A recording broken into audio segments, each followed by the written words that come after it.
You ever hear this idea that we have 5 to 10 to 20 pounds of toxic poop? Welcome back to Video of Life Well Lived, where we're diving deep into a topic that sparked endless curiosity and debate, the myth, or potential truth, surrounding the notion that we carry 5 to 20 pounds of toxic waste in our colons.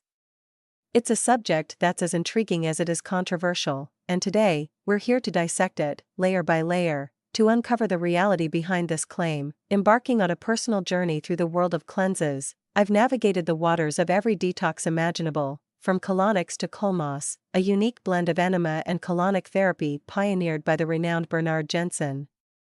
My pilgrimage to his doorstep in San Diego was a quest for enlightenment, yet, in retrospect, the revelation was clear: without addressing the fundamental flaws in my diet, the quest was futile. Engulfed in a cycle of cleansing without nourishment, I was left yearning for something as simple as a slice of pizza, a clear sign that the approach was lacking. This brings us to a pivotal question: just how much of this so-called toxic poop do we actually harbor?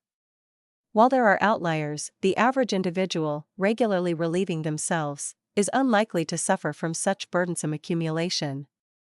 However, the notion persists, possibly fueled by misconceptions about our bodily waste. It's essential to understand that not all waste is created equal. The complexity of our digestive process, teeming with billions of microbes, plays a crucial role in breaking down what we consume. A balanced diet ensures a harmony of microbes, which in turn minimizes the production of offensive gases often mistaken for toxicity.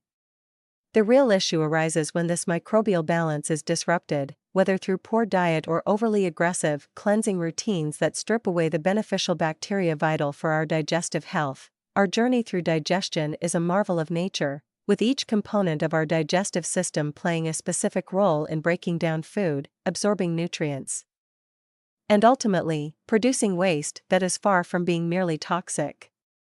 This waste is a vibrant ecosystem, alive with microbes and viruses that are essential for our well-being. In addressing digestive concerns such as constipation, the spotlight shines not on quick fixes but on fostering a healthy microbial environment through a diverse diet rich in fibers and probiotics. Such an approach not only aids in regularity but also enriches our digestive health on a fundamental level. In wrapping up today's exploration, it's clear that the path to overcoming digestive woes lies not in the pursuit of eradicating mythical pounds of waste, but in nurturing our bodies with mindful nutrition and understanding the symbiotic relationship we share with our gut flora. Remember, a life well lived is one that embraces the complexity of our bodies with wisdom and care. So, before you consider your next cleanse, ask yourself: is my diet nourishing my body and my microbes in the way they truly need?